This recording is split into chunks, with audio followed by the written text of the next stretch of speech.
Κυρίες και κύριοι, σας καλωσορίζω στην απόψινή μας εκδήλωση σε ένα ιστορικό χώρο, τον Φιλολογικό Σύλλογο του Παρνασσού,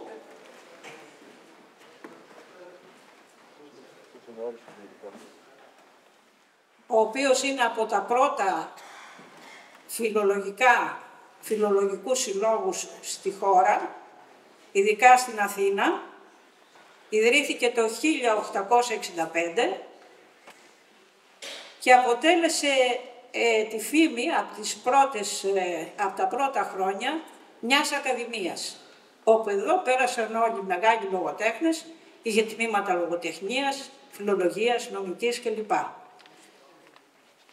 Αρμόζει λοιπόν ο χώρος αυτός, ο ιστορικός, σε ένα σπουδαίο Έλληνα, σε ένα σπουδαίο δάσκαλο του ελληνισμού, τον Μιχάλη τον Χαραλαμπίδη, έναν οραματιστή της απελευθέρωσης του οικουμενικού ελληνισμού, έναν απόγονο του Ρήγα.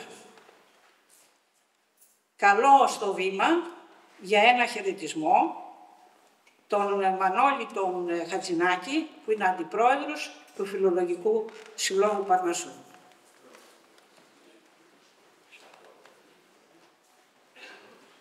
Αγωνιζόμαστε να στήσουμε ένα ρωμαλαίο κίνημα, να το πλατείνουμε, να αγκαλιάσει το λαό και τελικά να παρέμβει στην πολιτική ιστορία του τόπου.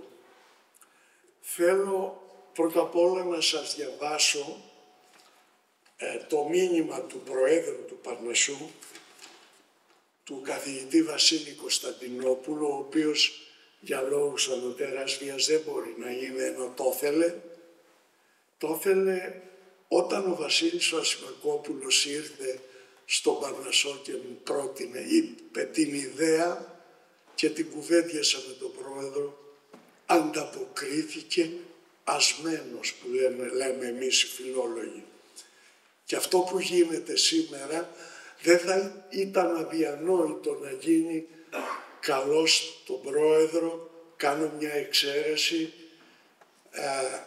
από το 1960 συμπορευόμενοι είναι ο παλιός Πρόεδρος της Βουλής, ο Απόστολος ο Κακλαμάνης.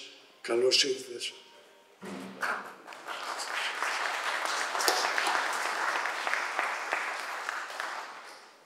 Εκλεκτοί προσκεκλημένοι, η απόδοση τιμής στο Μιχάλη Χαραλαμπίδη είναι χρέος που απορρέει από την υψηλή υπόλοιψη και εξαιρετική εκτίμηση την οποία απολάμβανε ο διακεκριμένος αυτός πολιτικός και διανοούμενος.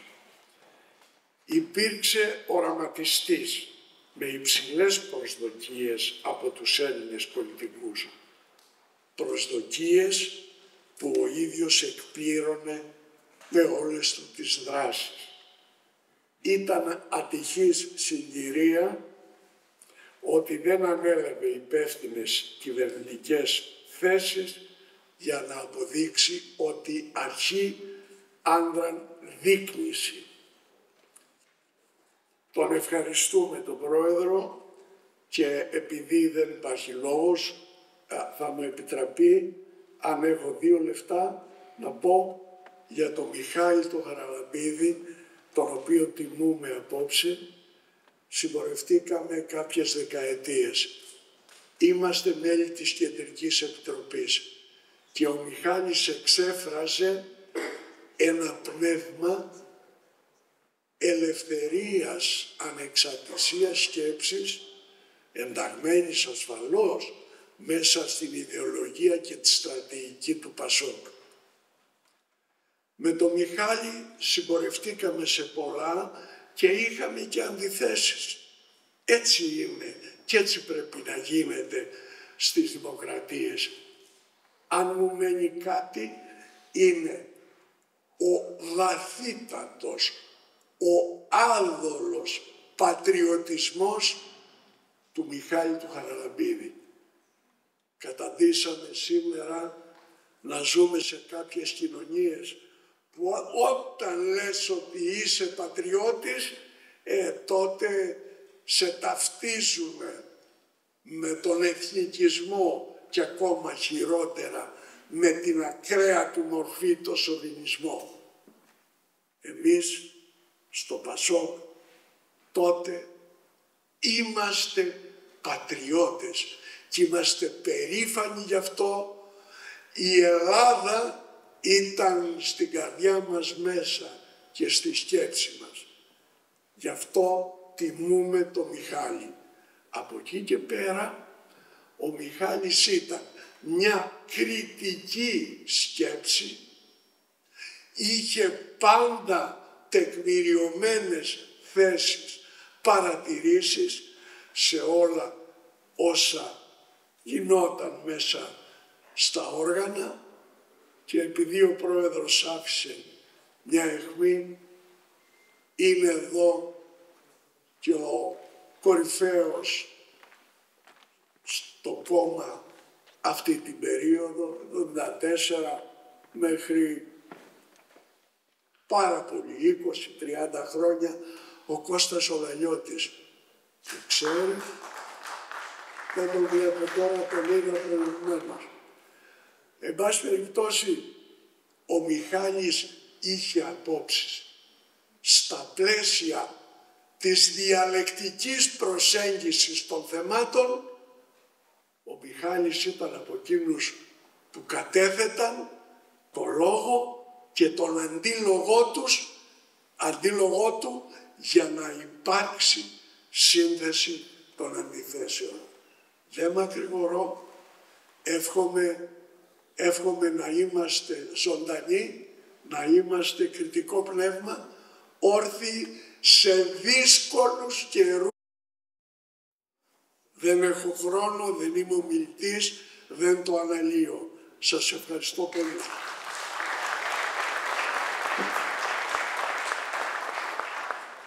Ευχαριστούμε τον Μανώλη Χατζηνάκη, τον αντιπρόεδρο του Συλλόγου, και πριν καλέσω στο βήμα τους ομιλητές, θα σας διαβάσω ένα χαιρετισμό που μας έστειλαν από την Καλαβρία, τη βαθιά Ελλάδα.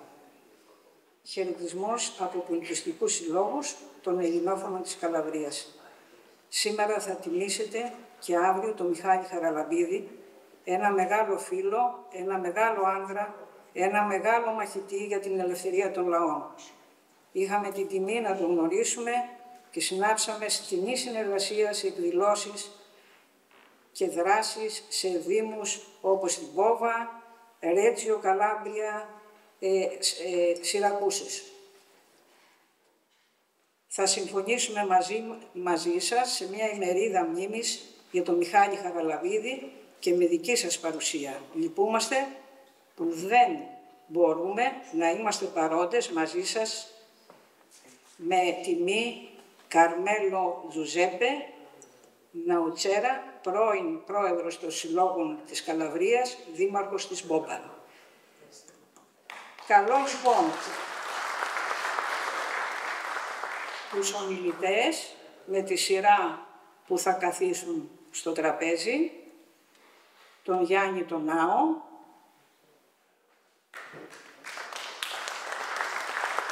τον Γιάννη Κοκούτα και τον Δημήτρη Μάρτη.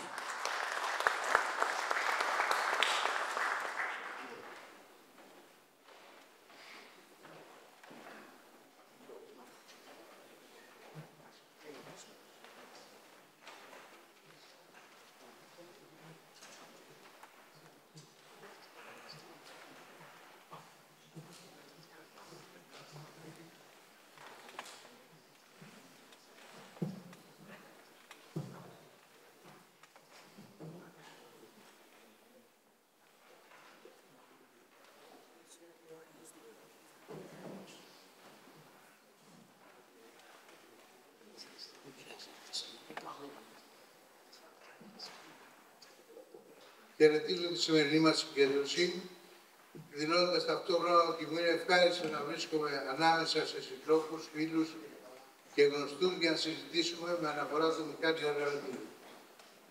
Θέματα μιας μεγάλης διαδρομής που είναι πάντα επίκαιρα και που δυστυχώς το σημερινό πολιτικό σκηνικό και ο διάλογος που διεξάγεται είναι πολύ μακριά ώστε να μπορούμε να τον ονομάσουμε πολιτικό διάλογο. Βρισκόμαστε σε μια κρίσιμη και επικίνδυνη πολιτική καμπή, όπου τόσο οι απόψεις όσο και η πολιτική στάση του Μιχάλη να είναι επίκαιρες όσο ποτέ. Δεν θα σας αναπτύξω κι άλλο, δεν είναι εύκολο σε μια συγκέντρωση της απόψης του Μιχάλη. Γιατί θα υπάρξουν και αύριο συγκεκριμένες αναλύσεις με συγκεκριμένη θεματολογία. Θα αρκεστώ να σας μιλήσω εν συντομία για την πολιτική και κοινωνική του διαδρομή που ξεπερνά το μισό αιώνα. Αυτή τη διαδρομή θα τη χωρίσω σε 3 διαδοχικά στάδια. Είναι η πρώτη περίοδος που ξεκινά από το ΠΑΚ και ολοκληρώνεται με την αποχώρηση του Μιχάλη από το ΠΑΣΟΚ. Η δεύτερη αποτελεί την προσπάθεια δημιουργίας κόμματος και την κάθοδο στις εκλογές. Η τρίτη περίοδος αποτελεί την προσωπική του και ελεύθερη πλέον δράση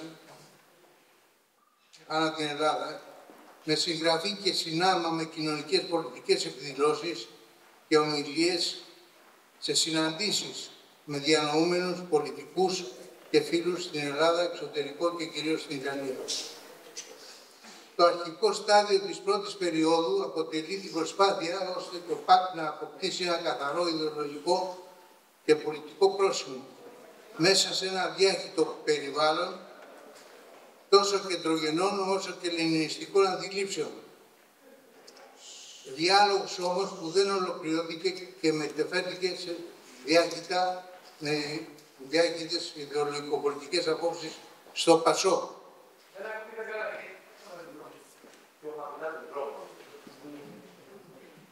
Ο Μιχάλης είναι εξ αρχής κατασταλαγμένος στις θέσεις του σε όλο το φάσμα των ιδεολογικών, πολιτικών και εθνικών αντιπαραθέσεων που διεξάγονται πλέον μέσα στο ΠΑΣΟΚ. Ο τόπος και ο χώρος που δραστηριοποιείται κυρίως είναι το ελληνικό φοιτητικό κίνημα της Ιταλίας, που εκείνη την περίοδο ήταν εύρωστο και δυναμικό. Οι αντιπαραθέσεις που διεξάγονται είναι έντονες, συγκρουσιακές αλλά και επικοδομητικές, με σκοπό τη διαμόρφωση ιδεολογικής πολιτικής ταυτότητας και κατεύθυνσης για το ΠΑΣΟΚ. Η πολιτικοποίηση της νεολαίας μετά την Κούντα και η συγκρότηση του ελληνικού φοιτητικού κινήματος δίνουν τη δυνατότητα της ανάπτυξης ενός παραγωγικού πολιτικού διαλόγου που οδηγεί στη δημιουργία ενός πολιτικού ιδεολογικού ρεύματος που έχει αναφορά στον Μιχάλη Χαραλαμπίδη και ενσωματώνει μεγάλο μέρος μάχημου στελεχειακού δυναμικού που με τη σειρά του προσδίδει δυναμική παρουσία στο Μιχάλη, το ΠΑΣΟΚ στην κοινωνία. Αυτό το στελεχειακό δυναμικό σύντο χρόνο με την ολοκλήρωση των σπουδών του μετακινείται σε όλη την ελληνική επικράτεια και μαζί του μεταφέρει όλο το πολιτικό και ιδεολογικό υπόβαθρο του ρεύματος. Είναι μια μεγάλη και έντονα παραγωγική περίοδος για το κίνημα και τον Μιχάλη, που του δίνει τη δυνατότητα να παρεμβαίνει και να μεταφέρει τις απόψεις του σε όλη την πολιτική σκηνή, ελληνική και διεθνή, να διαμορφώνει συσχετισμούς σε μεγάλα θέματα, όπως για το θέμα της γενοκτονίας των Ποντίων και την ψήφιση από τη Βουλή με 200 ψήφους για τη δημιουργία της Ρωμανίας. Ο δεύτερος κύκλος αποτελεί την προσπάθεια που κατεβλήθη για τη συγκρότηση νέου κόμματος και την κάθοδο στις εκλογές. Συμμετείχαμε σε 2 εκλογές, να υπενθυμίσω, με τη Δημοκρατική Περιφερειακή Ένωση το 2000 και το 2004 εκλογές.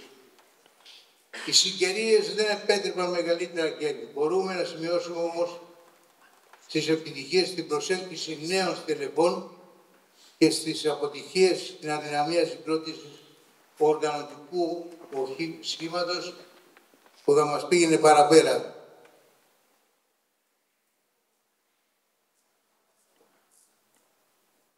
Σε κάθε περίοδο συμμετείχαν και πολλά νέα στελέχη. Φυσικά και με στάσιμους κάποιους οι οποίοι αποχωρούσαν. Η τρίτη περίοδος για τον Μιχάλη αποτελεί την προσωπική του ελεύθερη πλέον δράση με συγγραφή και συνάμα με κοινωνικές πολιτικές εκδηλώσεις και ομιλίες σε συναντήσεις με διανοούμενους πολιτικούς και φίλους στην Ελλάδα, προς Ρώμα και στο εξωτερικό.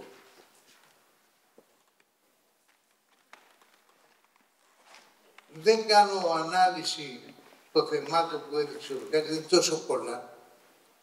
Και μας έχει αφήσει και ένα τεράστιο έργο που νομίζω ότι στην περίοδο την τρίτη ήταν και ιδιαίτερη προσπάθειά του στη συγγραφή αυτών των βιβλίων που αφορούσαν την Ελλάδα από την ποιότητα των προϊόντων μέχρι το πλούτο της Ελλάδος. Γενικά δηλαδή είναι, γιατί πρέπει να σας πω έτσι τώρα εκτός κειμένου, ότι όταν εμείς ξεκινήσαμε την πολιτική είχαμε μια μεγάλη έλλειψη υλικού. Δεν υπήρχε ελληνοκεντρική συγγραφή. Δεν υπήρχαν στοιχεία για ακόμα και τη διαμόρφωση του κόμματος. Η μόνη θεωρία που υπήρχε ήταν η ελληνιστική. Και οι άλλοι ήταν το παλαιό δυνάμιο της Ενώσεως Κέντρου. Δηλαδή αυτή η κλασική. Δεν υπήρχε.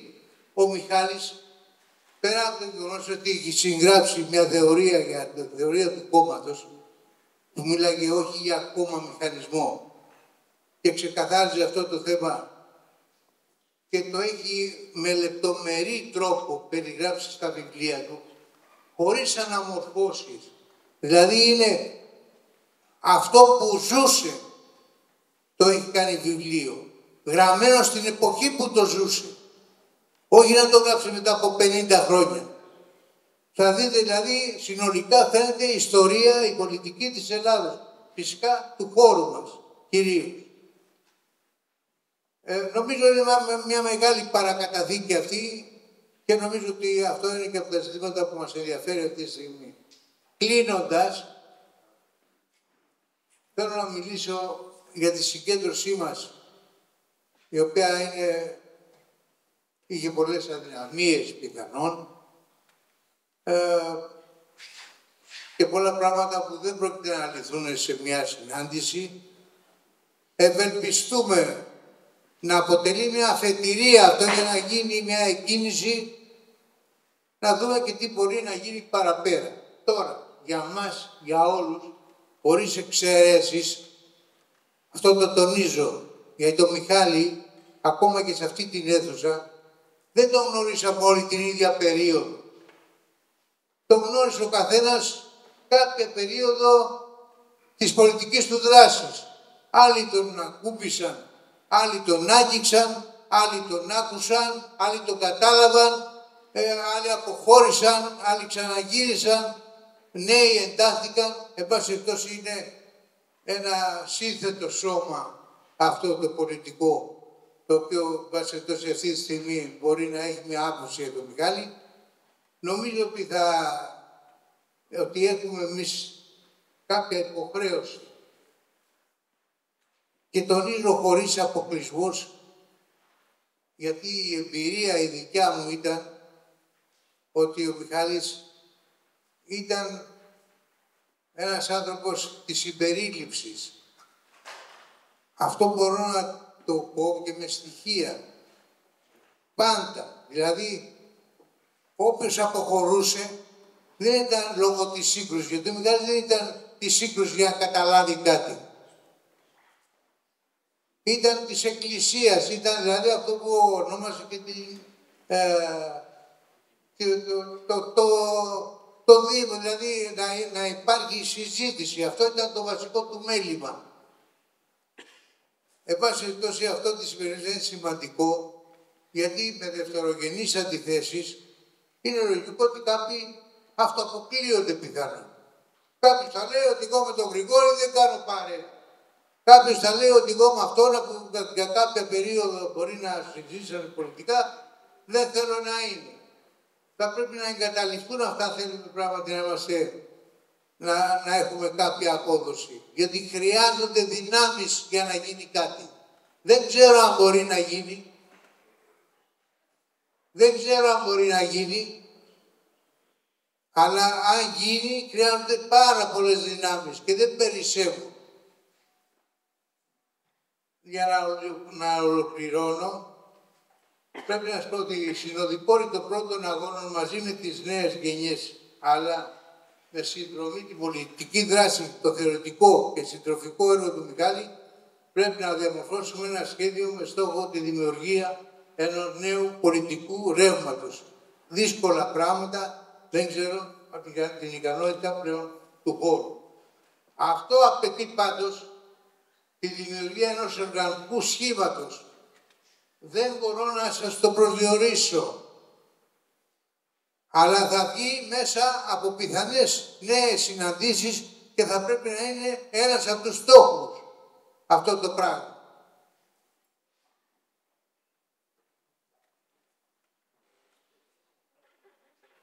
Οι τρεις ιστορικές περίοδοι που σας ανέφερα, μαζί με τις δράσεις της κάθε περίοδου, αποτελούν στοιχεία που θα μας χρειαστούν στο μέλλον.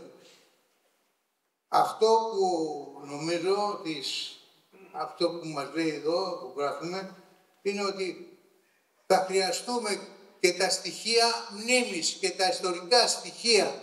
Γι' αυτό προσπάθησα να βάλω όλες τις περιόδους. Διότι θα πει κάποιος τώρα τι μας ενδιαφέρει, τι έγινε το 1974. Όμως έχει σημασία το τι έγινε και πώς έγινε.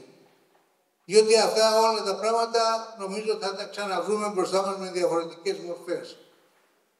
Δεν πρέπει λοιπόν οι απόψεις του Μιχάλη να ξεχαστούν από το κοινωνικό σύνολο, να εγκλωβιστούν. Αυτό έχει πολύ μεγάλη σημασία, να μην εγκλωβιστούν σε ένα κλειστό διάλογο διανοουμένων και συντρόφων του παρελθόντος. Θα πρέπει να παραμείνει μια ανοιχτή διαδικασία με στόχους που την προστασία και την προώθηση των απόψεων τις οποίες είχε βάλει ο Μιχάλης, αλλά και σαφώς και νέες. Πρέπει να υπάρξουν και νέες. Αυτό βέβαια θα πω αποτελεί μια συλλογική δουλειά. Δεν πρέπει να αποτελεί σίγουρα ένα θέμα μόνο διανοωμένο και νομίζω είναι πολύ σημαντικό αυτό, γιατί δεν πρέπει να ξεχνάμε ένα πράγμα που ο Μιχάλης έχει κάνει πάρα πολύ μεγάλη διανοητική δουλειά και την αγαπούσε τη δουλειά του. Αυτή τη δουλειά για τα βιβλία, τα αγαπούσε. Μείναγε πάντα με πάθος για αυτά τα πράγματα. Επομένως, δεν πρέπει να μείνει όμως στο επίπεδο του διανοουμένου, γιατί αυτός παρόλο ότι έκανε διανοητική δουλειά, πρώτη του κίνηση ήταν πάντα να το βάζει στη συζήτηση στη θέση του. Τις έβαζε σε συζήτηση, σε αμφισβήτηση, σε ζήμωση. Αυτό είναι πάρα πολύ σημαντικό και πρέπει να μείνει επομένως ανοιχτό το πεδίο του διαλόγου. Πρέπει να το κατοχυρώσουμε αυτό το πράγμα. Εύχομαι καλή προσπάθεια να έχουμε και θα δούμε τι μπορούμε να κάνουμε.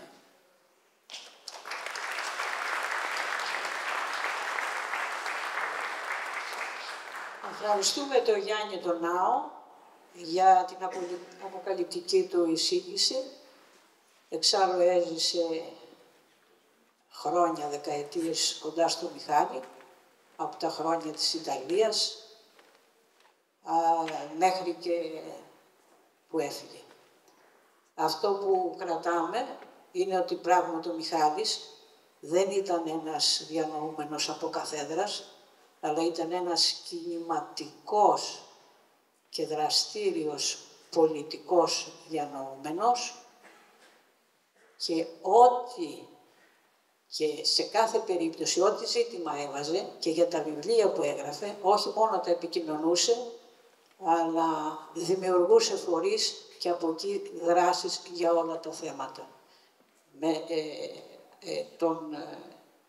Και για τις γενοκτονίες των λαών και για την πολιτική, το εγκόμιο στην πολιτική και για την ανάπτυξη και για το περιβάλλον, για τη διατροφή. Ήταν όλα, τα ζούσε και τα διαστήματα που έγραφε ζούσε το κάθε βιβλίο του. Προχωρούμε στον επόμενο εισηγητή, τον Γιάννη το Φούτα, με θέμα η αρχική περίοδος της πολιτικής ζωής του Μιχάλη Χαραλαμπίδη και η επικήρυξή του από το τουρκικό κράτος.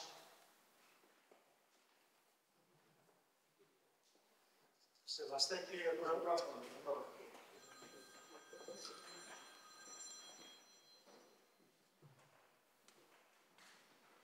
Σεβαστέ κύριε Πρόεδρε, κύριε Κακλαμάνη, κυρίες και κύριοι,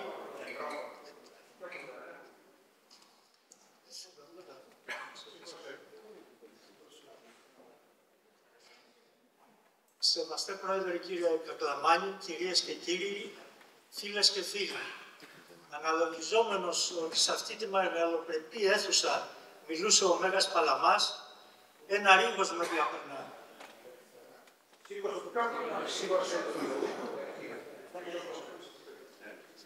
Από την άλλη, το να μιλάω σήμερα εδώ για τον Μιχάλη μοιάζει με ένα κακό όνειρο. Δεν μπορώ να το πιστέψω. Όμως πρέπει να πω κάποια πράγματα, διότι η αρχική περίοδος της πολιτικής του ζωής δεν είναι γνωστή και πρέπει να φωτιστεί. Θα αναφερθώ επίσης και σε μερικές χαρακτηριστικές εκδηλώσεις της ζωής του, που έτυχε να γνωρίζω για να σκιαγραφίσω την προσωπικότητά του. Πολλά είχε να πει ο ίδιος για σημαντικές στιγμές του και θα τα έγραφε, όπως έλεγε, όταν θα ξαλάφρωνε από άλλα σοβαρότερα ζητήματα. Αναφερόμαστε φυσικά σε ένα άνθρωπο που είχε πολιτικοποιηθεί από πολύ μικρός, από την κούνια του. Αν τυχόν αυτό είναι μια υπερβολή, δεν είναι υπερβολή να πούμε ότι πολιτικοποιήθηκε όταν έμαθε για ποιο λόγο η γιαγιά του είχε χάσει τα λογικά της, είχε τρελαθεί. Το μεγάλο της γιο,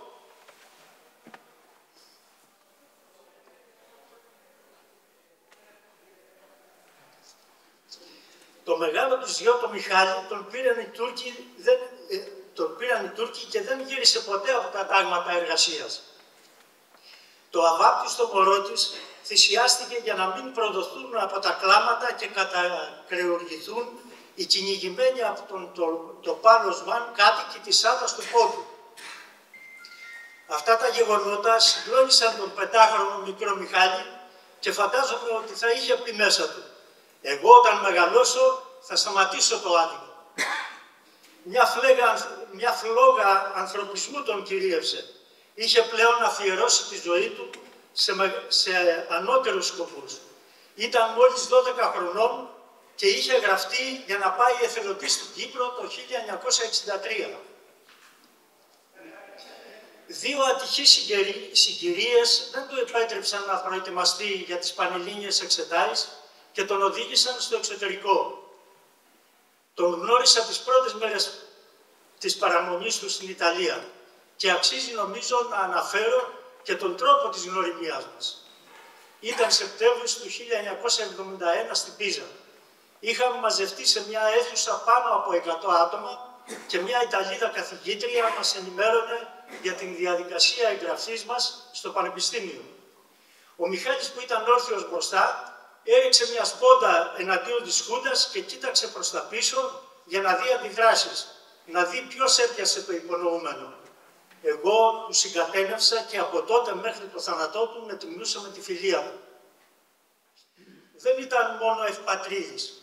Ήταν οξυδερκής, αυθόρμητος, ειλικρινής, τίμιος, αυθεντικός. Είχε όμως και κάτι άλλο ξεχωριστό. Κάτι το τολμηρό και ηρωικό που τον διέκρινε από τους δειλούς και τους ιδιοτελείς. Μια ιδιαίτερη εσωτερική δύναμη, μια φλόγα τον κινητοποιούσε. Θα σπούδαζε ιατρική και τόνιζε το ενδιαφέρον του για την προληπτική ιατρική. Όμως τον κέρδισε η πολιτική. Μέσω αυτής θα μπορούσαν να προληφθούν περισσότερα πράγματα. Μαζί με τον Μιχάλη μπήκαμε μετά από λίγο στην τοπική οργάνωση φίλων ΠΑΚ Πίζας, που ήταν η επιφανειακή οργάνωση του ΠΑΚ, και τον επόμενο χρόνο και στην αντιστασιακή οργάνωση του ΠΑΚ. Ο Μιχάλης είχε πλούσια αντιδικτατορική δράση στην Ελλάδα. Με την Αμερικάνα φίλη του Μέρη μετέφερε πολύ υλικό, ίδρυσε πολλούς πυρήνες και λίγο πριν συλληφθεί δραπέτευσε τον Αύγουστο του 1973 με ιταλικό λιμπρέτο. Όταν έφευγε, τον συνάντησα στη Θεσσαλονίκη για να μου αναθέσει 2-3 εκκρεμότητες. Το 1970 η δικτατορία είχε κόψει τα διαβατήρια πολλών φοιτητών, επειδή συγκρούστηκαν και έδιωξαν τους χουντικούς από τις πόλεις της Βόρειας Ιταλίας, μεταξύ αυτών και του Κώστα Γεωργάκη που αυτοπυρπολήθηκε. Ο Μιχάλης όμως ήταν ο μόνος, από ό,τι ξέρω, που καρφώθηκε για τη δράση του στην Ελλάδα. Η οργάνωση των φίλων ΠΑΚ στην Ιταλία επί δικτατορίας είχε πετύχει τη συμμετοχή και τη δημοκρατία στο εσωτερικό της. Σε αυτή την επιτυχία συνέβαλε και ο Μιχάλης. Το άστρο του στις πανιταλικές συναντήσεις έλαβε. Συμμετείχε στο Κέντρο Μελετών και Διαφώτισης, το οποίο διαμόρφωνε την θεωρητική κατεύθυνση του ΠΑΚ και πρόκειται να αναλάβει υπεύθυνος του πολιτικού γραφείου Ρώμης, του γραφείου τύπου Ρώμης, του Εθνικού Συμβουλίου του ΠΑΚ. Παραβρέθηκε στα τέλη του 1974 στη συνάντηση των εκπροσώπων ΠΑΚ, που αποφασίστηκε η αυτοδιάλυση του ΠΑΚ και η ίδρυση του ΠΑΣΟΚ. Εκεί αποφασίστηκε και ο σχηματισμός ευθαμελούς επιτροπής από μέλη του Κημεδία για τη σύνταξη της διακήρυξης του νέου κόμματος. Υπεύθυνοι για τη συγγραφή είχαν οριστεί ο Δαμιανός Βασιλιάδης και ο Γιώργος Τσουλιόπουλος από τη Γερμανία, Μιχάλης Χαραλαμπίδης και Θεόδωρος Αγγελόπουλος από Ιταλία, Γιώργος Λιάννης καθηγητής από Αμερική, Γιάννης Ζαφυρόπουλος από Αγγλία και Σωτήρης Κωστόπουλος από Ελβετία. Αυτούς είχε αναφέρει ο Μιχάλης ο συντάκτης.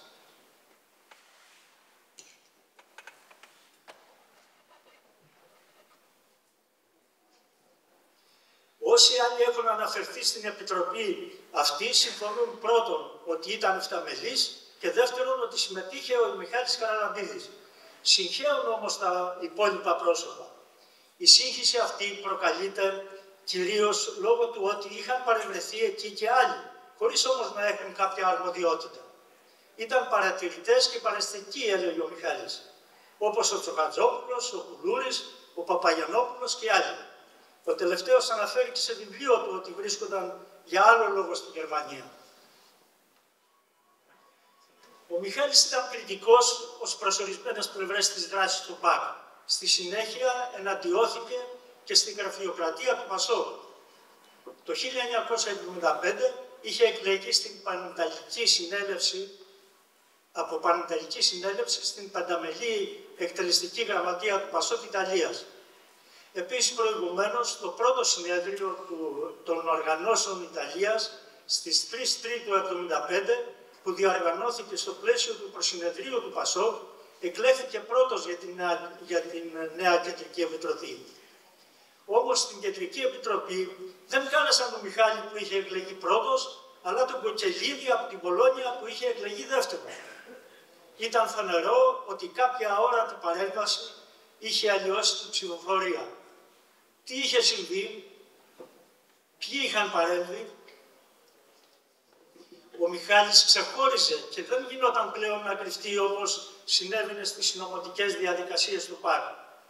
Οι επικεφαλής έως τότε της οργάνωσης ήταν Πολωνέζοι που παρέμεναν στον οργανωτισμό της δικτατορικής περίοδου. Αυτοί δημιούργησαν τον πρώτο πυρήνα της παραοργάνωσης ΠΑΚ-Β μέσα στο ΠΑΣΟΚ.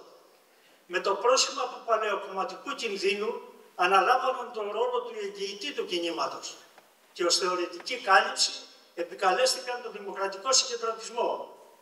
Δρώντας συνωμοτικά, κέρδισαν και την υποστήριξη φιλόδοξων ατόμων από διάφορες οργανώσεις. Τέτοιο παράδειγμα αποτελεί η οργάνωση της Φλωρεντίας, της οποίας ήμουν μέλος μαζί με τον Παπαγιαννόπουλο.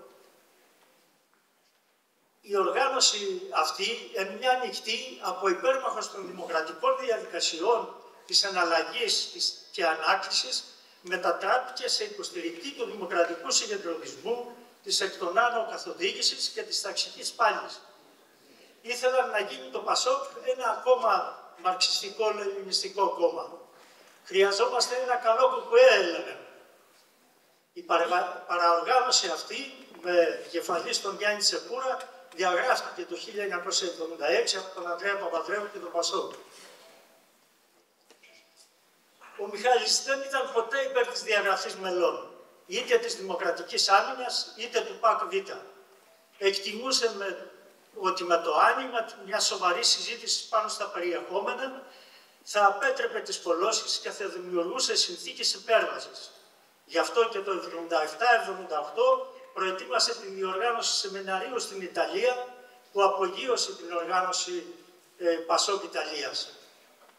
Αντίθετα στην Ελλάδα, η περίφημη Τρόικα Τσοχατζόπουλος-Λαλιώτης Γεννηματάς έβαζε στην ημερήσια διάταξη τον οργανωτισμό. Χρειαζόμαστε τρία πράγματα, έλεγαν. Οργάνωση, οργάνωση και οργάνωση.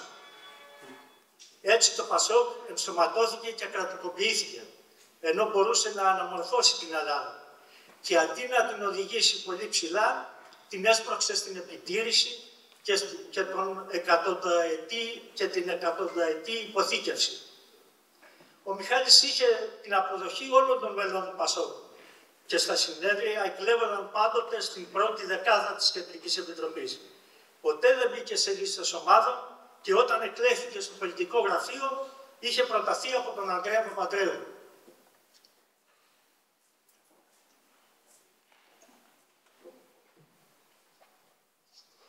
Είχε κλείσει στην καρδιά, στο μυαλό και στην ψυχή του την Ελλάδα και κάθε μέρα σε όλη του τη ζωή αφιέρωνε τη σκέψη και τη δράση του σε αυτήν. Και όπως λέει ο ποιητής, ένιωθε από την ακτινοβολία της κάθε μεγαλείο. Επόμενο ήταν να μην τον ενδιαφέρουν οι καρέκλες και οι υλικές απολαβές. Απέναντί του υπήρχαν οι μικροπολιτικοί, που η μικροπολιτική μερίδα δεν τους αφήνει να σκεφτούν, όπως έλεγε ο Δραγούμης, παρόλο που πληρώνονται για να δουλεύονται.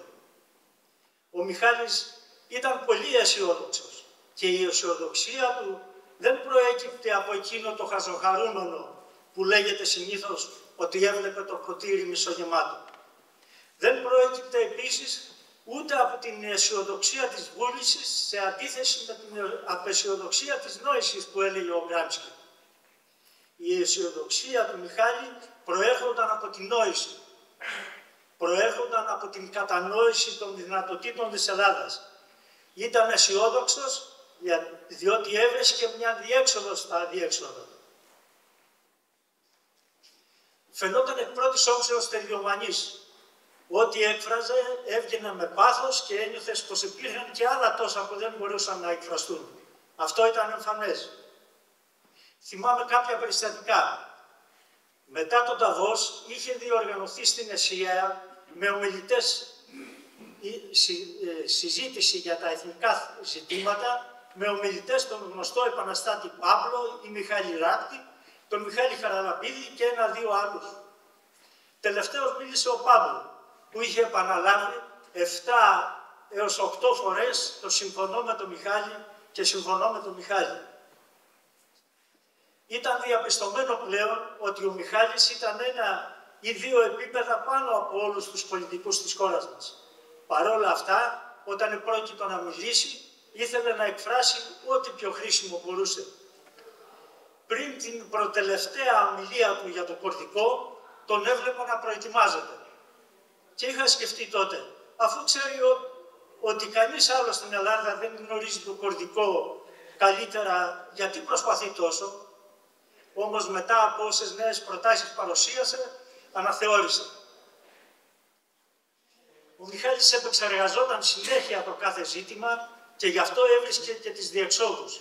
Θα αναφέρω 2 μόνο παραδείγματα από τα δεκάδες. Πρώτον, επεξεργάστηκε το σύνθημα «Η Ελλάδα ανήκει στους Έλληνες». Το σύνθημα αυτό καταντάει ένας ακόμα βερμπαλισμός, αν δεν συνοδευτεί από κάποιες άλλες προϋποθέσεις. Για να ανήκει η Ελλάδα στους Έλληνες, έλεγε, θα πρέπει και οι γειτονικές μας χώρες να ανήκουν στους λαούς τους. Μόνο τότε θα σταματήσει ο επεκτατισμός της Τουρκίας και θα διασφαλιστεί η ειρήνη. Διαφορετικά, με απειλές συγκρούσεις θα υπάρχει εξάρτηση από εξοπλισμούς. Είναι απαραίτητος επομένως ο περιφερειακός διεθνισμός και θα πρέπει αφενός να συμπαρασταθούμε στους απελευθερωτικούς αγώνες των λαών της περιοχής και αφετέρου θα πρέπει να συμβάλλουμε στην επικράτηση του ανθρωπισμού στη Μικρά Ασία και στον εκδημοκρατισμό της Τουρκίας. Και ο εκδημοκρατισμός αυτός είναι συνώνυμος με την αυτονομία των αυτόχθονων λαών και την ισπανοποίηση, όπως έλεγε, της Μικράς Ασίας. Για να ανήκει η Ελλάδα στους Έλληνες, είπε επίσης, θα πρέπει η χώρα μας να παράγει. Διαφορετικά είχε προειδοποιήσει ότι η Ελλάδα θα καταντήσει ένα φτωχό γερμανικό λαό και θα είναι οι ξένοι δανειστές που θα αποφασίζουν πώς και από ποιους θα κυβερνάται η χώρα. Μεταπολιτευτικά ήταν όλοι τους μνημονιακοί, έλεγε ο Μιχάλης, διότι ποτέ κανείς δεν ασχολήθηκε με την παραγωγή. Όλοι τους ενδιαφέρονταν μόνο για τη διανομή, για τους διορισμούς και την κατανάλωση. Δεύτερον, ο Μιχάλης επίσης επεξεργάστηκε το ζήτημα του υπερσυγκεντρωτισμού στη χώρα μας. Εισήγαγε στον πολιτικό λόγο την έννοια της πόλης και ανέδειξε τον καθοριστικό της ρόλο. Επισήμανε ότι η συνεργασία και ο ανταγωνισμός στην εποχή μας διεξάγεται μέσω των περιφερειών και των πόλεων. Τόνιζε ότι για να επανασυνδεθούμε με τον γεωιστορικό πολιτισμικό μας χώρο και να σταθούμε σε ένα παγκοσμιοποιημένο σύστημα, πρέπει να εγκαταλείψουμε την αθηνοκεντρική Ελλάδα και να πάμε σε μια Ελλάδα των περιφερειών και των πόλεων. Και είναι γνωστό ότι είχε προτείνει τη δημιουργία νέων πόλεων, αλλά και την ανάκτηση των σημερινών πόλεων. Αυτή η πολιτική αντίληψη για τις πόλεις μας επανασυνδέει με μια βιωμένη στρατηγική επιλογή του ελληνισμού. Οι Έλληνες από τα βάθη των αιώνων πορεύτηκαν μέσω των πόλεων. Μέσω των πόλεων απικιών επικοινωνούσαν και εκπολίτιζαν τον κόσμο. Πριν από αυτές υπήρξαν οι Απολώνιες, οι Ηράκλειες και μετά από αυτές οι Αλεξάνδριες. Ο Μέγας Αλέξανδρος, όπου πήγαινε, δεν εγκαθιστούσε στρατιωτικές φρουρές, αλλά έκτιζε πόλεις. Το Βυζάντιο υπήρξε κοινωνία πόλεων, 1500 πόλεων, όταν ο Κάρλο Μάγνος στην επικρατειά του δεν είχε ούτε μία πόλη. Ο Μιχάλης με την πολιτική αυτή για τις πόλεις, σε συνδυασμό με την ανάδειξη των πολιτικών της αγροφιλίας, της ελληνικής διατροφής, της αναστήλωσης και του ελληνικού τρόπου, διερεύνησε και πρότεινε μια σύγχρονη εκδοχή του κοινοτισμού στη χώρα μας.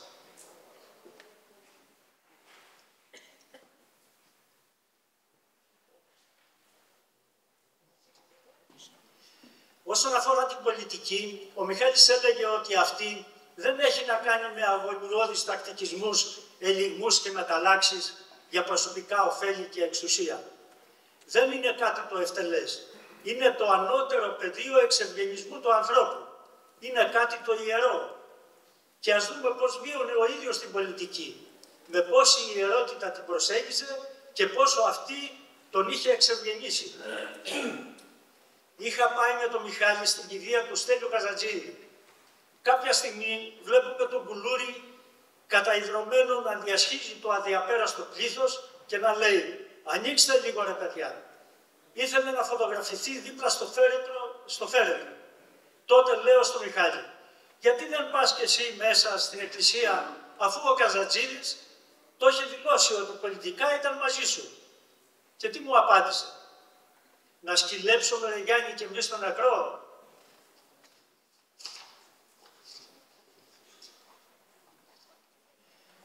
Ο Μιχάλης ήταν το κατεξοχήν πολιτικό. Ο Δημήτρης Μάρτος λέει πως με ό,τι και αν καταπιάνεται ή αναφέρει το κάνει πολιτικό. Υπενθυμίζω πόσο κέρια ήταν η δήλωσή του μετά την εισβολή στην Ουκρανία. Γιατί δεν ρώταγε ο Πούτιν τον φίλο του Ερντογάν πώς μπορεί κάποιος να κάνει εισβολή σε ξένη χώρα χωρίς την αντίδραση των Αμερικάνων και της Δύσης? Με ένα σβάρο 3 τριγώνια. Τόνιζε ότι το μεγάλο έλλειμμα στη χώρα μας είναι η πολιτική και προσέθετε. Χωρίς μορφωτικό κίνημα δεν μπορεί να υπάρξει πολιτικό κίνημα. Γι' αυτό και είχε οργώσει την Ελλάδα με τις ομιλίες του. Ήθελε να βγάλει την ελληνική κοινωνία από την αναισθησία στην οποία έχει διολυστήσει.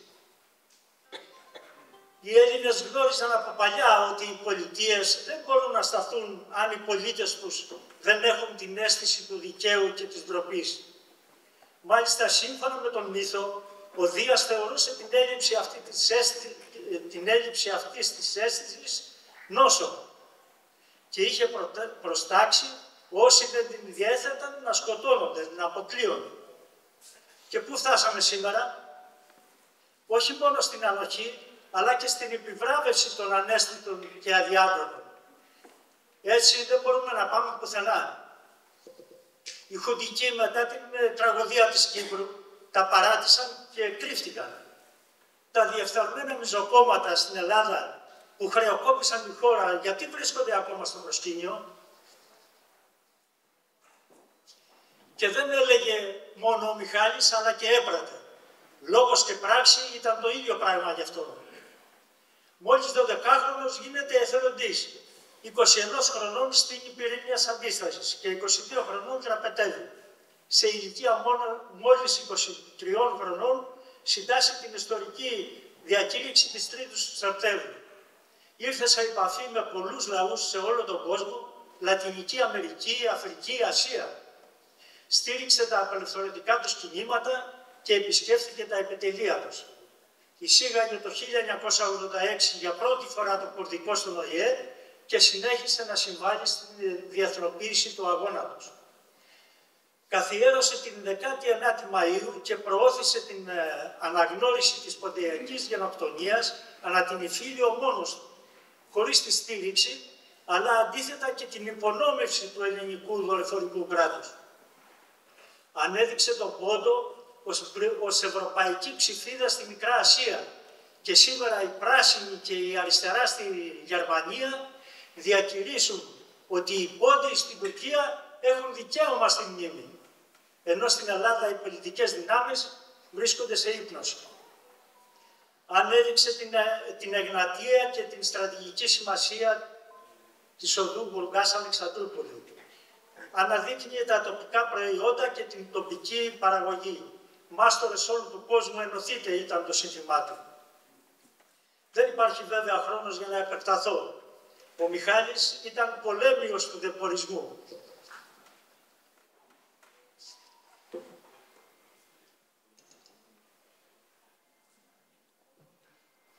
Η μεγάλη του προσφορά είναι ότι διαμόρφωσε μια αυτόχθονη θεωρία και πολιτική σκέψη στην Ελλάδα. Και το πιο σημαντικό είναι ότι συγκρούστηκε με την υπερκρατούσα αντίληψη περί εξυγχρονιστικής Τουρκίας που είχε επιβληθεί σε όλο το πολιτικό φάσμα, αφενός λόγω του ΝΑΤΟ και αφετέρου λόγω του συμφώνου Μολσεβίκων και Μαλικών. Επισήμανε ότι ο κεμαλισμός είναι ρατσισμός και για να επιβιώσει ένα τουρκικό κράτος στο έδαφος αυτόχθονων λαών έκανε γενοκτονίες. Ο βίαιος εκτουρκισμός των αυτόχθονων λαών της Μικράς Ασίας έχει τα ωριά του. Γι' αυτό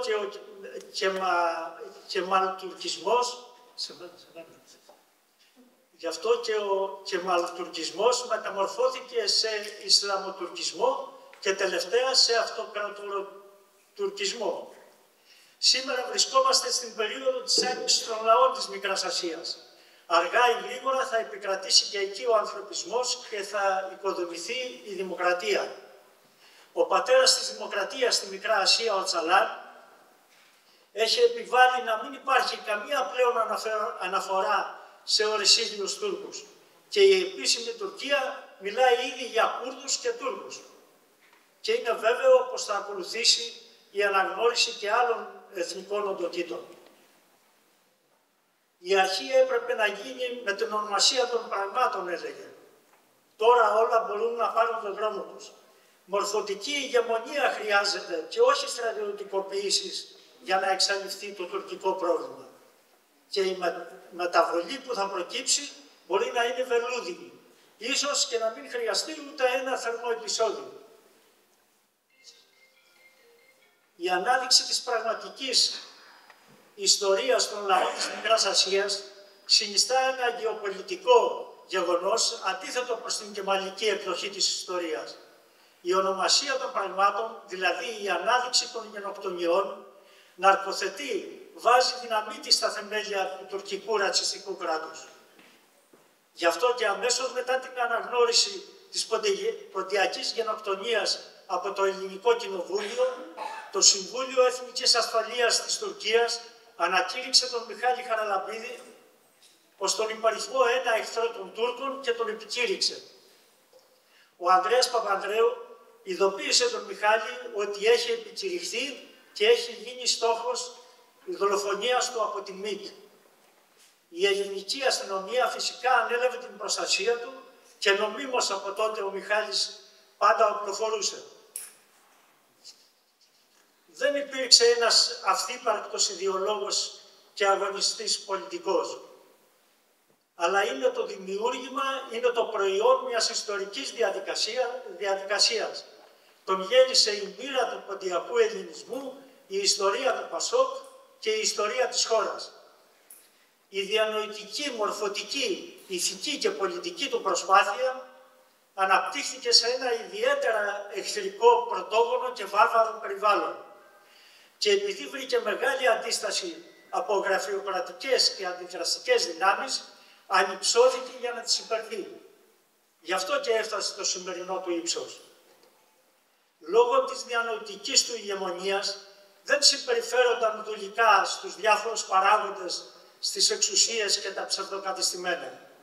Είχε πάντα μια μορφωτική και ηθική υπεροχή απέναντί τους και γι' αυτό ήταν ακατανίκητος.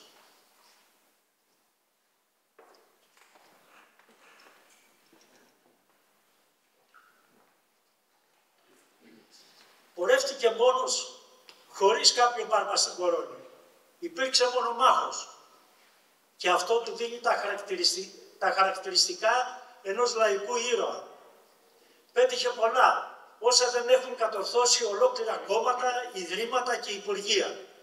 Και έλεγε περιπεκτικά ο Μιχάλης, οι επιτυχίες αυτές οφείλονται στο Ίδρυμα Γεωργίου και Όλγας Χαραλαμπίδη.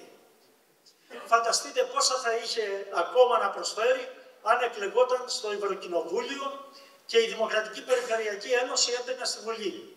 Όμως οι νεοέλληνες προτιμούν τις τηλεπερσόνες. Τόσοι πόντιοι στην Ελλάδα και δεν μπόρεσαν να βγάλουν ευρωβουλευτή τον Μιχάλη Χαραλαμπίδη. Οι ποντιοπατέρες, όσοι δεν τον υποστήριξαν στις ευρωεκλογές, θα έπρεπε να ντρέπονται και να είχαν εξαφανιστεί από το προσκήνιο. Ζούσε την κάθε στιγμή και σωματοποιούσε τις πιέσεις. Και με αυτή την έννοια είναι θύμα της κατεστημένης μιζέριας. Είναι μαρτύριο, έλεγε, να προειδοποιείς για τα επερχόμενα και να επιβεβαιώνεσαι χωρίς κανείς να έχει πονήσει τόσο το χέρι του.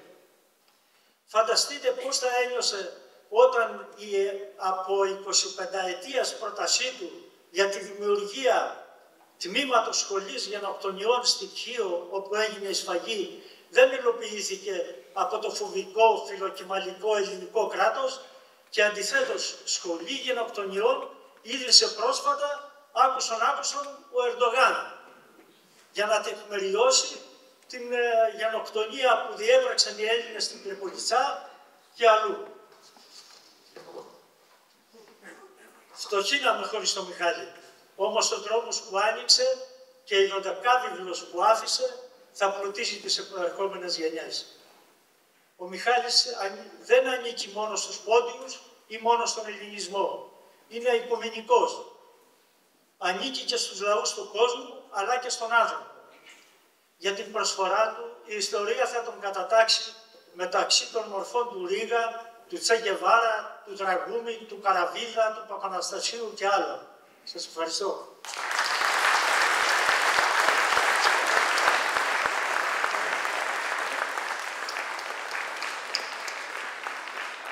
Ευχαριστούμε τον Γιάννη τον Κούτα που φώτισε την πολιτική ζωή και την δράση του Μιχάλη και επίσης μας θύμισε αυτόν τον αγώνα που έκανε για όλα αυτά τα διεθνή αλλά και τα ελληνικά ζητήματα, τα οποία δεν εγκατέλειψε ποτέ, και ειδικά για την πολιτική, που ήταν και η μεγάλη του θλίψη για όλα αυτά που περνούσε στο μετερίζει του. Εγκομίαζε πάντοτε την πολιτική και στο ραντεβού, το νέο ραντεβού με την ιστορία, την απογείωσε και προσπαθούσε πάντοτε να εμβαθύνει, να ενθαρρύνει και να μην εγκαταλείπει αυτό τον αγώνα, τον οποίο, όπως και ο Γιάννης εδώ τόνισε, θα πρέπει και εμείς όχι μόνο να μην τον εγκαταλείψουμε, αλλά προσδοκούμε να συνεχιστεί και να φωτιστεί αυτό το μεγάλο έργο αυτού του μεγάλου δάσκαλου. Το λόγο έχει ο κεντρικός ομιλητής, ο Δημήτρης ο Μάρτος, με θέμα Μιχάλης Χαραλαμπίδης, πεδίο περιπλάνησης της πολιτικής του σκέψης. Ο Δημήτρης ο Μάρτος είναι αρχιτέκτονας, δόκτωρ πολεοδομίας, χωροταξίας και περιφερειακής ανάπτυξης και ο κατάλληλος άνθρωπος για να αναπτύξει αυτός τους τομείς. Κύριε Πρόεδρε της Βουλής των Ελλήνων, κυρίες και κύριοι εκπρόσωποι κομμάτων, φίλες και φίλοι, να ευχαριστήσω καταρχήν τους οργανωτές αυτού του διημέρου για το βήμα που μου δίνουν εδώ σε έναν χώρο υψηλού συμβολισμού, τον Φιλολογικό Σύλλογο Παρνασσός, για να μνημονεύσω έναν φίλο και έναν συναγωνιστή.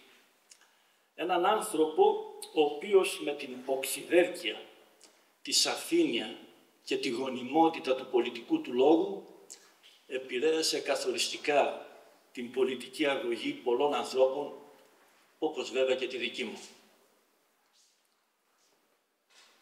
Ο Μιχάλης Χαραλαμπίδης ύμνησε την πολιτική με σθένος και με πάθος, σαν αντιστάθμισμα στο μαγαρισμό της και τελικά στη δολοφονία της, όπως έλεγε και ο ίδιος, από τη διανοητική παινία και τον καιροσκοπισμό των πολιτικών μορφωμάτων της μεταπολίτευσης. Ο Μιχάλης ήταν οδηγητής, μπροστάρης, είχε το χάρισμα του Ρίγα, του σπορέα δηλαδή. Έριχνε τους σπόρους, δημιουργούσε πολιτικές ατζέντες, πολιτικές καταστάσεις. Είχε την οξυδέρκεια να εντοπίζει το κέριο ζήτημα της πολιτικής συγκυρίας. Θυμάμαι τότε το 1989-90, όταν οι κομματικές ηγεσίες, θα λέγαμε με αλληγορικούς όρους σημερινούς, οι σταθμάρχες τότε της πολιτικής, εκτροχίαζαν, εγκλώβιζαν και δίχαζαν την κοινή γνώμη με εργαλείο τότε τη δίκη του σκανδάλου Κοσκοτά, για να συγκαλύψουν άλλως τα ανομήματα και άλλως τις οδηγορίες και ανεπάρκειες της πολιτικής τους. Ο Μιχάλης υποδείκνυε φυγή προς τα μπρος, με πρώτη ενασχόληση τις μεγάλες αλλαγές που συντελούνταν στα Βαλκάνια και στον Εύξηνο Πόντο, λόγω της κατάρρευσης τότε της Σοβιετικής Ένωσης. Φώτισε τα σκοτάδια της μεταδικτατορικής πολιτικής αβελτηρίας ή, όπως έλεγε ο ίδιος, της κακιστοκρατίας. Τα εκατοντάδες άρθρα του, οι παρεμβάσεις του, τα δεκάδες βιβλία του, οι νουθεσίες και οι δράσεις του συγκροτούν όχι μόνο υλικό για μια νέα σύγχρονη πολιτική παιδεία, όπως έλεγε, δηλαδή ένα απόθεμα ιδεών και πρακτικών για τους νέους ανθρώπους, τους ευγενείς συναθλητές, αλλά και μια σχολή πολιτικής και πολιτικού στοχασμού και σχεδιασμού.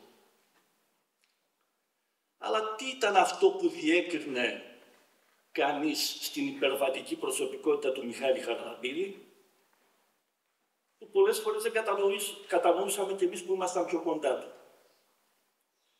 Ήταν το υψηλό αίσθημα ατομικής ευθύνης.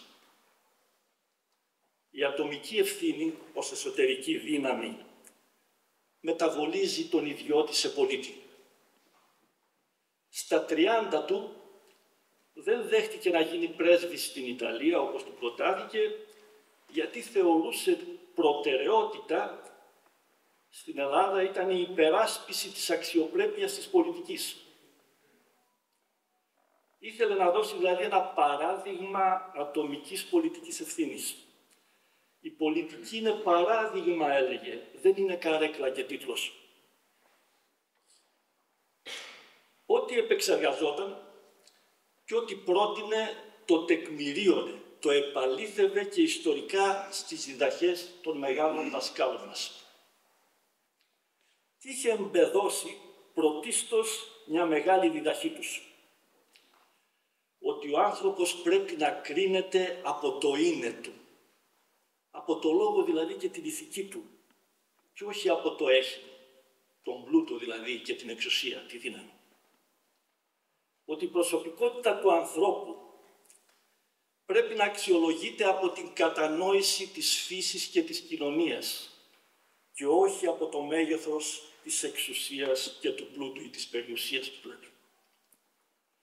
Σε αυτό το σημείο ασκούσε και την όποια κριτική απέναντι στη δυτική πνευματικότητα, η οποία αντλούσε περισσότερο από τη Ρώμη, το ρωμαϊκό δίκαιο και τον ιμπεριαλισμό της, παρά από την Αθήνα της δημοκρατίας και της υψηλής πολιτικής. Εξήφανε μια νέα εθνική στρατηγική για τον ελληνισμό, που τον έβγαζε από την ιστορική του συρρίκνωση και τον αποκαθιστούσε στην διεθνή συνείδηση όχι μόνο σαν ένα ιστορικό φαινόμενο, μια ιστορική κληρονομιά, αλλά και ως ενεργό πολιτικό υποκείμενο.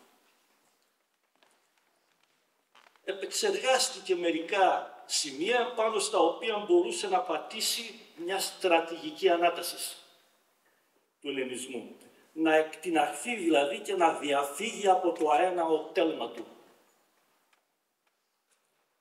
Συνειδητοποίησε ότι η Αθήνα του 5ου π.Χ. αιώνα ήταν η μεγάλη αφετηρία, το πρώτο πάτημα για αυτή την ανάταση. Στη σκέψη του, το κλινόν άσπι δεν ήταν ένα άθροισμα σπιτιών, ιδιοκτησιών και ιδιωτών, αλλά ο δημόσιος χώρος. Ήταν η αγορά, η οποία μετέτρεπε το άσπι σε πόλη. Σε εκκλησία του Δήμου, όπως έλεγε, σε πόλη πολιτεία και όχι σε πόλη κράτος, δηλαδή σε πόλη γραφειοκρατών και ιδιοκτητών. Η πόλη αγορά ήταν για τον Μιχάλη Χαραλαμπίδη το πρώτο ιστορικό επεισόδιο όχι μόνο για την εθνική αλλά και την οικουμενική χειραφέτηση. Γι' αυτό την τίμησε δίνοντας το ηλεκτρονικό βήμα του το όνομα της. Στην ελληνική δημοκρατική πόλη και στην ελληνική παιδεία διέκρινε ότι επιλύονταν με ιδανικό τρόπο τα ατομικά με τα συλλογικά δικαιώματα και είχε αποστασιοποιηθεί σταδιακά από τις ξενόφερτες αριστερίζουσες μπροσούρες της μεταπολίτευσης. Ο Μιχάλης Χαραλαμπίδης βάσισε το σχέδιό του για τον ελληνισμό σε κάποιες ανθρωπογεωγραφικές και πολιτικές κοινότητες. Είναι και το ζάχαρο.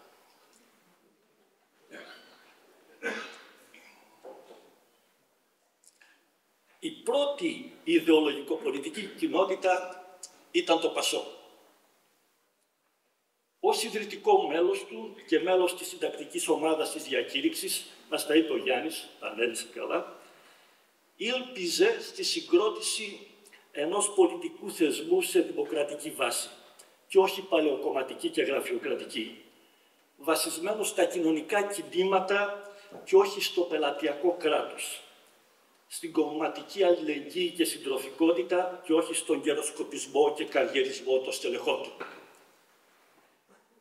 Πολύ σύντομα κατήγγειλε σε παρεμβάσεις και κείμενά του ότι το ΠΑΣΟΚ κατανάλωσε απερίγραπτα γρήγορα την πολιτική πρόσοδο που του έδωσε η ιστορία. Μας έλεγε ότι το ΠΑΣΟΚ δεν το φτιάξαμε για να διορίζουμε.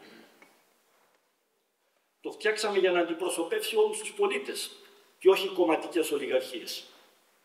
Ή μας έλεγε ακόμα, το κάναμε για να εκπαιδεύσουμε, να δείξουμε μαστόρους, παραγωγούς και όχι τζογαδόρους του χρηματιστηρίου.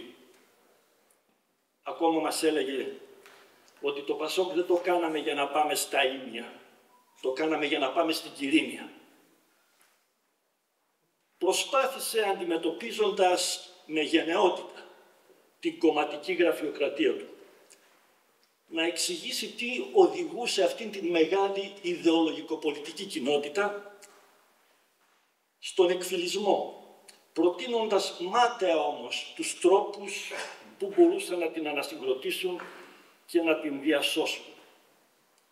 Τη σύγκρουσή του με τις γραφειοκρατικές, νεποτικές και κρατικίστικες αντιλήψεις και πρακτικές στο κόμμα, όπως την παρουσίασε στο ομότιτλο βιβλίο του «Η σύγκρουση του νέου με το παλιό», νομίζω ότι η μέθη της εξουσίας και του πολέματος δεν άφησε να τον καταλάβουν. Και όταν άρχισαν να τον καταλαβαίνουν, ίσως να είναι πλέον αργά. Η δεύτερη κοινότητά του ήταν οι λεγόμενοι Ιταλοί. Ένα διακριτό ιδεολογικό πολιτικό ρεύμα που αντρώθηκε αρχικά μέσα στο ΠΑΣΟΚ. Μετά αποχώρησαν και δημιούργησαν τη Δημοκρατική Περιφερειακή Ένωση και είναι γνωστά. Αλλά την πολιτική αγωγή αυτών των συντρόφων, των στενών συντρόφων, την πολιτική αγωγή και συνοχή και τον θεωρητικό τους εξοπλισμό, τον είχε ο Μιχάλης Χαραλαμπίδης. Τον δούλεψε ο Μιχάλης Χαραλαμπίδης. Ξεκινώντας, θυμάμαι κι εγώ, από το σεμινάριο της Παβίας το 1978, όπου εισηγήθηκε 3 θεωρητικά ζητήματα πάνω στο έθνος, τον διεθνισμό και το κοινωνικό ταξικό ζήτημα στην Ελλάδα. Οι Ιταλοί δεν ήταν κάποια φράξια, ούτε κάποια πολιτική σέκτα. Δεν είχαν οργανωτικούς μηχανισμούς. Η όποια οργανωτική, αν θέλετε, διάσταση εξαντλούνταν σε ένα όνομα. Θόδωρα Σωστιάρογλου. Τι ήταν αυτό όμως που διαφοροποιούσε τους Ιταλούς από τις άλλες ιδεολογικοπολιτικές ομάδες του ΠΑΣΟΚ? Ήταν ότι τη συνάρθρωση των 4 αρχών της διακήρυξης της 3ης του Σεπτέμβρη τη διαπερνούσε η συνέπεια και όχι ο καιροσκοπισμός.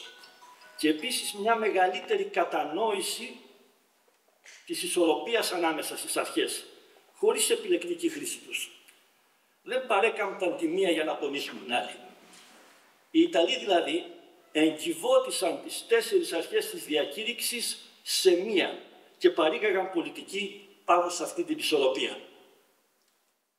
Έτσι αντιτάχθηκαν στις περιπτώσεις του ασυμβίβαστου μεταξύ κομματικού και κυβερνητικού στελέχους, τη σταλινοποίηση της εσωκομματικής ζωής με την υποβάθμιση της αρχής της δημοκρατικής διαδικασίας και αντιτάχθηκαν σε επιλογές εθνικές όπως τον Ταχώς, Ελσίνκι, Μαδρίτη, Ήμια, υπόθεση Οτσαλάν κλπ.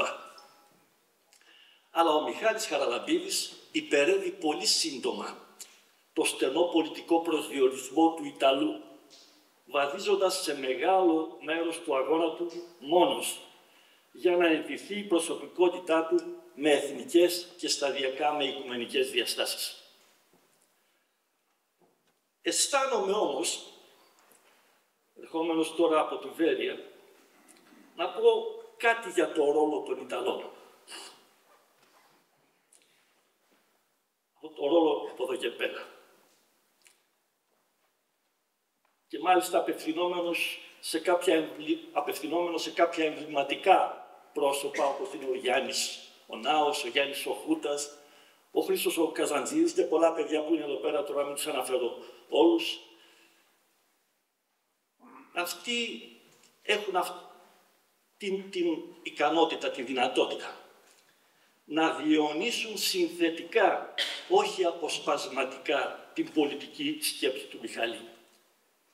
Ή όπως έλεγε και ο ίδιος, να προσφέρουν μια πολιτική εκπαίδευση στις νέες γενιές, ώστε να μην παλινορθωθούν οι εκφυλισμένες εκφράσεις του παρελθόντος διαμέσου των υπολειμμάτων τους. Το τρίτο πεδίο που περιπλανήθηκε και ανέδειξε ως ψηφίδες της στρατηγικής του ήταν οι αναπτυξιακές κοινότητες. Πρωτίστως οι τόποι, οι γεωγραφικοί και οι ιστορικοί, με τους οποίους ως άλλος Δημητριεύς υποδείκνυε να ασχοληθούμε, να αναδείξουμε τα απόκριφα νοήματά τους, τα παραγωγικά τους πλεονεκτήματα που αποθήθηκαν από τον αθηνοκεντρισμό. Ο μεγάλος πόρος του συστήματος Ελλάδας είναι ο τόπος, το έδαφος, το τοπίο μας υπενθύμησε. Η σύνθετη και βαθιά σκέψη του πάντα εμπνεόταν από την μεγάλη κοινοτιστική, αγροτοδιατροφική και συνεταιριστική μας παράδοση. Στις έννοιες της τοποφιλίας και της αγροφιλίας διέκρινε τους μηχανισμούς μιας εσωτερικής γεωγραφικής μας διεύρυνσης και μιας αναπτυξιακής ανασυγκρότησης πέρα από το στενόχωρο και παρασιτικό αθηνοκεντρικό μοντέλο.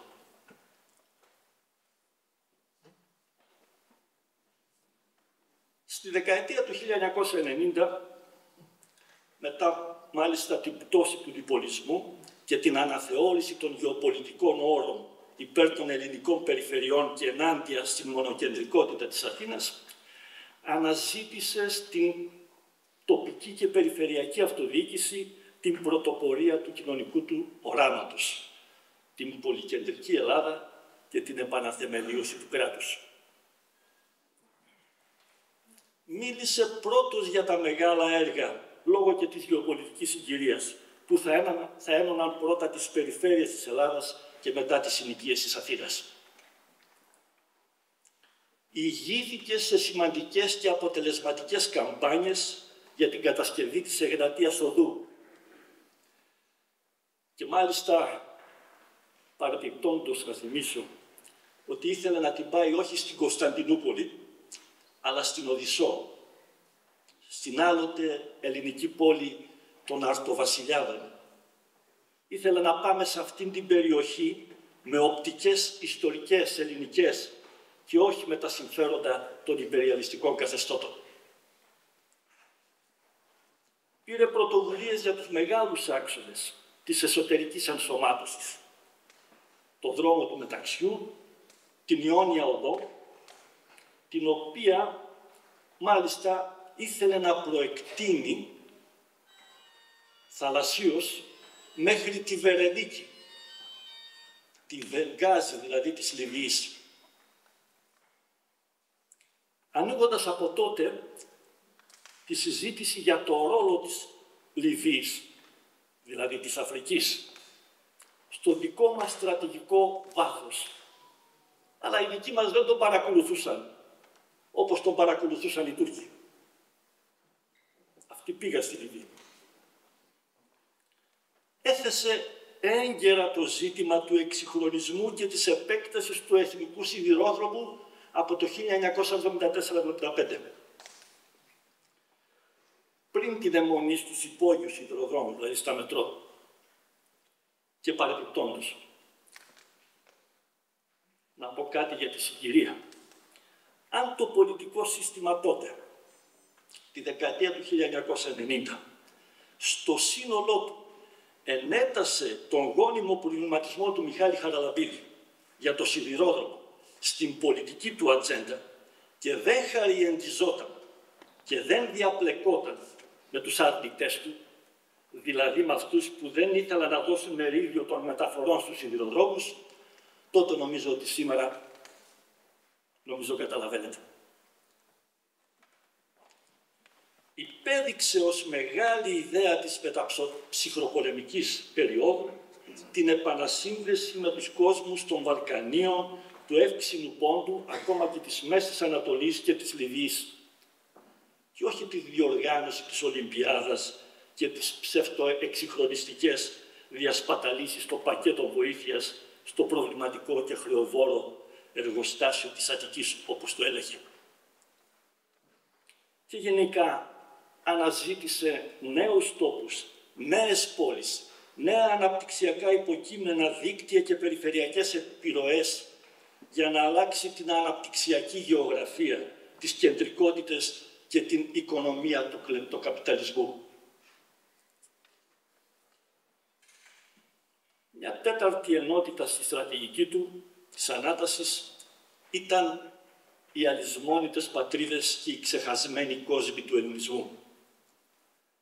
Συγκλονισμένος από τις επιπτώσεις της μικρασιατικής καταστροφής και της γενοκτονίας των Ποντίων, θα αρπάξει την Κιβωτό των μνημών του λαού του και θα προσπαθήσει να τη διασώσει μέσα από τα πολιτικά έλη του μεταδικτατορικού, νεοφιλελεύθερου και αριστερίζοντα αθηναϊσμού. Μια Κιβωτό που ο Μιχάλης κουβάλισε με λίγους συντρόφους του. Αφού ούτε καν οι μεγάλοι εθνάρχες της μεταπολίτευσης, ο Καραμαλής και ο Παπανδρέου βοήθησαν ελάχιστα σε σχέση με τις δυνατότητές τους στη μεταφορά και διάσωση αυτής της Κιβωτού. Από το νέο ανατολικό ζήτημα και το τουρκικό πρόβλημα μέχρι το δικαίωμα στη μνήμη και το «η Μικρά Ασία ενώνει, η Τουρκία εκβαρβαρίζει», ο Μιχάλης διάνθησε την εξωτερική επιφάνεια της Κιβωτού με επιγράμματα που μαρτυρούσαν την προέλευση και τον προορισμό της. Η αναγνώριση της ποντιακής γενοκτονίας από την Ελληνική Βουλή, ακόμα και η πολιτικοποίηση και η διεθνοποίησή της, προέκυψαν από δικές του πρωτοβουλίες. Είχε αντιληφθεί έγκαιρα, κατά τις σπουδές του στην Ιταλία, το μεγάλο απόθεμα ελληνισμού που υπήρχε στις κοινότητες της Νότιας Ιταλίας.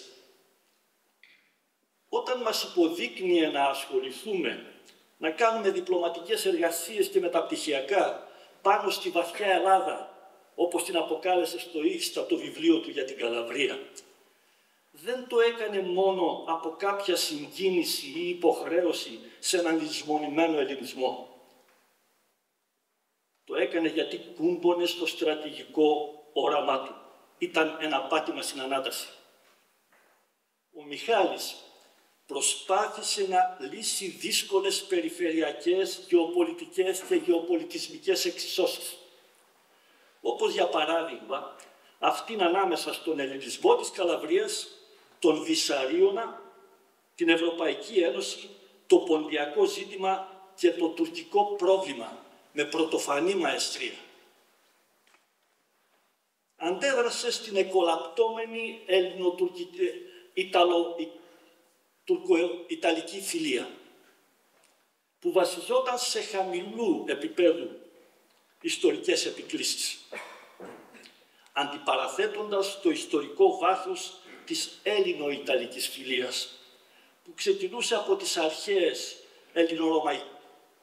ελληνορωμαϊκές παρακαταθήκες, την παρουσία του Βυσσαρίωνα και των Βυζαντινών διανοωμένων κατά τον 14ο-15ο αιώνα, που κινητοποίησαν και την αναγέννηση της Ευρώπης, και έφτανε στα ζωντανά υπολείμματα του ελληνισμού της Μεγάλης Ελλάδας, στις κοινότητες της Καλαβρίας, οι οποίες αναζητούν αιώνες τώρα την ιστορική και ευρωπαϊκή τους ταυτότητα, κάνοντας βουτιές στο ελληνικό τους παρελθόν. Ο Μιχάλης προσδοκούσε δηλαδή να ευαισθητοποιήσει την ιταλική και ευρωπαϊκή διανόηση και πολιτική, ώστε να συμπεριλάβουν στις έγνοιες της Ευρωπαϊκής Ένωσης και το ποντιακό ζήτημα. Για τον Μιχάλη, ο εκπόντου Βυσσαρίων μπορούσε να γίνει ο συμβολικός μεσάζων του ποντιακού ζητήματος και του τουρκικού προβλήματος στις ευρωπαϊκές υποθέσεις. Δεν παγιδευόταν σε άγονες αντιπαραθέσεις του παρελθόντος και έξω από το πεδίο της πολιτικής χρησιμότητας.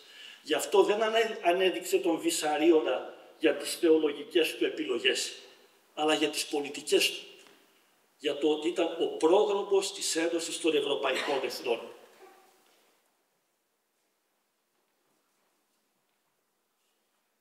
Και μια πέμπτη κοινότητα διεθνισμού και ανθρωπισμού στην στρατηγική της ανάτασης ήταν τα εθνικο-απελευθερωτικά κινήματα.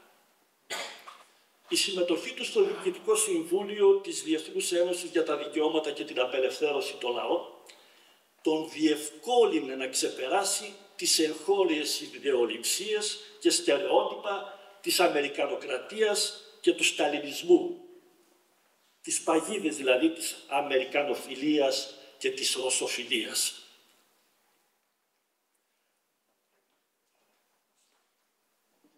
Και να εντάξει τους αγώνες αυτούς σε μια στρατηγική ανάταση. Διέκρινε ότι μια νέα διεθνής περπατησιά της Ελλάδας μπορούσε να διαμορφωθεί παράλληλα με τους αγώνες για έναν κόσμο πολυεθνικό και σε αντιπαράθεση με δυναμικές ολιγοεθνισμού και ιμπεριαλισμού. Επιμελήθηκε στα πλαίσια της Ελληνικής Ένωσης για τα Δικαιώματα και την Απελευθέρωση των Λαών το περιοδικό Λαή το 1987 και άλλες εκδόσεις πολλές, μεταξύ των οποίων και τον πολιτιστικό ιμπεριαλισμό. Διοργάνωσε δεκάδες καμπάνιες για τα εθνικο-απελευθερωτικά κινήματα, για το κουρδικό, το παλαιστινιακό, το αρμενικό, το πολυσάριο, της Ερυθρέας κλπ. Η γνωριμία μας με ένα λαό αγνοούμενο, τους Κούρδους, είναι δικό του έργο. Και η όποια προσπάθεια διάσωσης της αξιοπρέπειας του έθνους των Ελλήνων στην υπόθεση Οτζαλάν οφείλεται σε αυτό. Αλλά ήταν και κάτι που τον εξόργιζε. Οι ολιγορίες και οι ανεπάρκειες του πολιτικού κόσμου για την τουρκική κατοχή στην Κύπρο και την καταπίεση εξόντωση των εθνοτήτων της Μικράς Ασίας. Τα θεωρούσε τα κατεξοχήν πεδία αντιπεριαλιστικής συνείδησης και δημοκρατικής συνείδησης. Υποκρίνονται, έλεγε. Θεωρούσε την ελληνοτουρκική φιλία, αυτήν τη μάστιγα της μεταπολίτευσης, μια κληρονομιά της δικτατορίας του Ντεμιρέλ Παπαδόπουλου Κόλια από το 1967. Την πολιτική κατευνασμού και φιλίας με ανοιχτά τα ζητήματα της αναγνώρισης ποντιακής γενοκτονίας, την κατοχή στην Κύπρο και την καταπίεση και διαρκή εξόντωση των εθνοτήτων της Μικράς Ασίας, τη θεωρούσε κακοποίηση της εθνικής αξιοπρέπειας, φασισμό, ακόμη και προδοσία.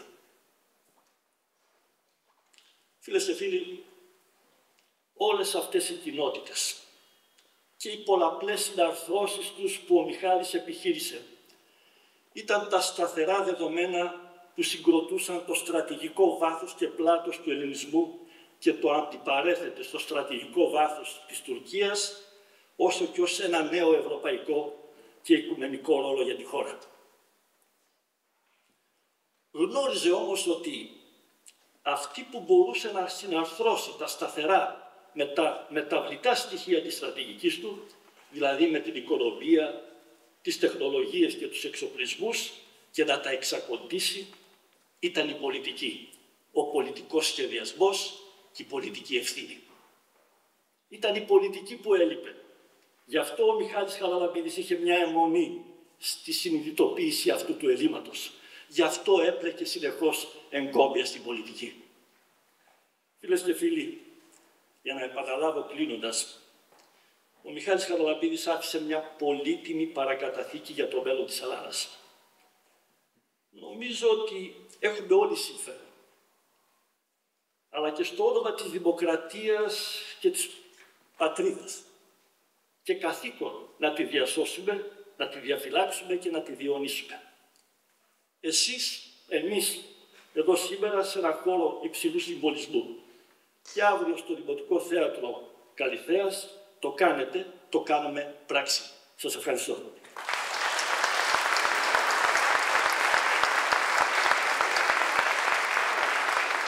Ευχαριστούμε τον Δημήτρη Μάτο. και για τις ενότητες που ανέπτυξε τις πτυχές στο έργο του Μιχάλη Χαραλαμπίδη και μας φώτισε στα σημεία από το πολιτικό, ταξικό, εθνικό και διεθνές επίπεδο του συγγραφικού του έργου και της δράσης του.